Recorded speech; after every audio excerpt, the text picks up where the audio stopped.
I'd hate to be so mired in hatred for the president that any success from his administration is something I'd have an allergic reaction to.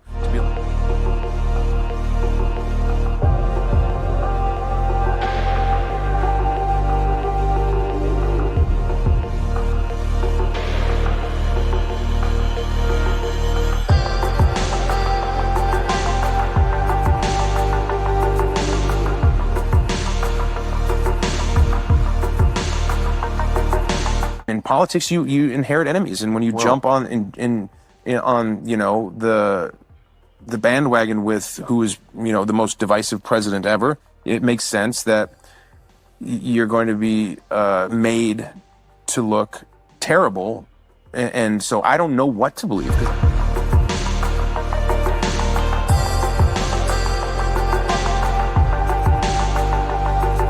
Oh man, I hope there's certain things that he overseas that seem to be supported in a bipartisan way, like getting terrible toxic stuff out of our kids' food. I think that's a great thing. And so if you do that, that's amazing. I'd hate to be so mired in hatred for the president that any success from his administration is something I'd have an allergic reaction to. To be like, oh, well, if they do it, I don't want it to happen. I'll put Clorox in my children's cereal myself.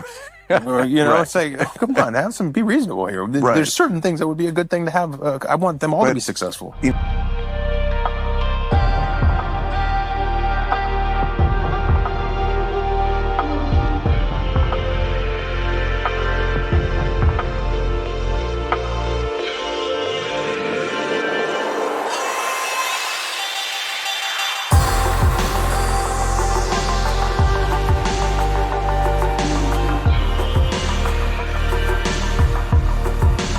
Now, Caitlin, can you bring us up to speed on the Maha movement? Because RFK Jr. has revealed, or he's claimed, that there's this attempt to drive a wedge between him and Donald Trump. What more can you tell us about this?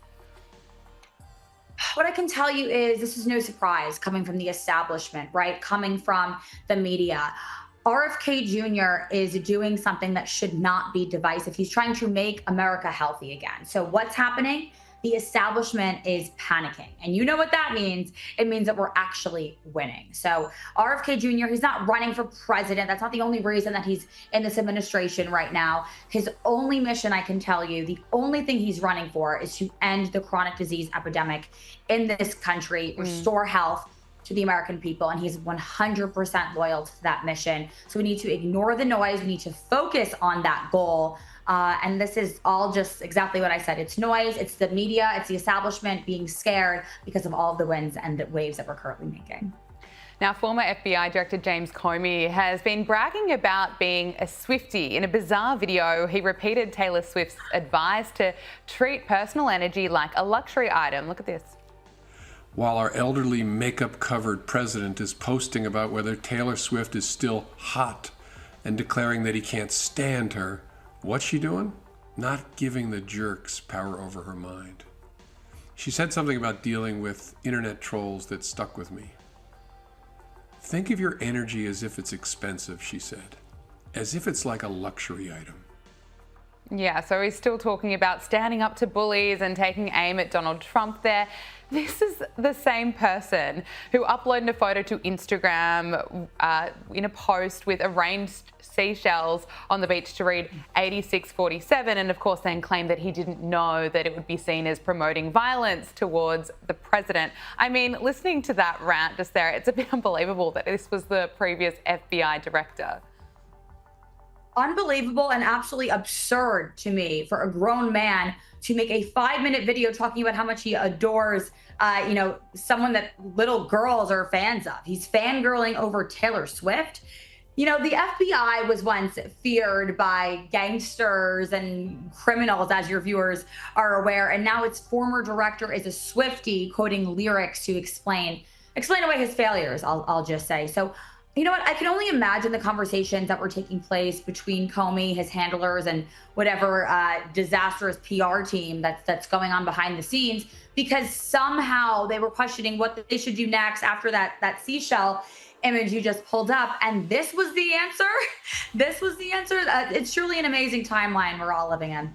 Absolutely. Now, Gavin Newsom, he's got his eyes on being the next president of the United States, and he's had a meltdown after receiving a Trump 2028 hat. He's seriously triggered, and let's just take a look at how he reacts. I said in a moment ago, wake up, America, wake up. You will not have a country if he rigs this election.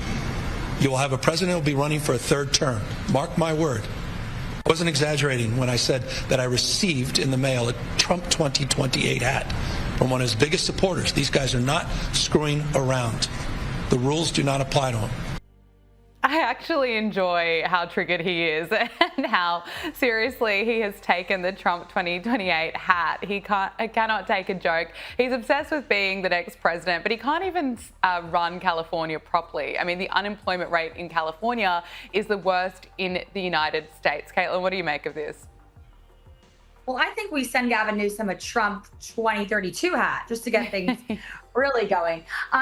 One thing that's very consistent with the far left is they have zero sense of humor and they cannot recognize when they're being trolled. This has happened time and time again. Donald Trump is the ultimate troller. That's exactly what that hat that he allegedly received was. It was trolling. But Gavin Newsom warning us that Donald Trump is overstepping power, that's just peak comedy to me, and I'm sure to all your viewers as well. This guy does not even know how to keep the lights on in his own state, can't stop people from fleeing the state that he runs, and he runs his state of California like it's Sin City. So he's pretending to be the guardian of democracy all of a sudden. Again, I don't know who this is fooling. He's fantasizing about his own presidential run quietly behind the scenes, but we all know that's what's going on. So my advice would be, I don't know, fix your own backyard before you're lecturing everyone, Governor Hair Gel over there.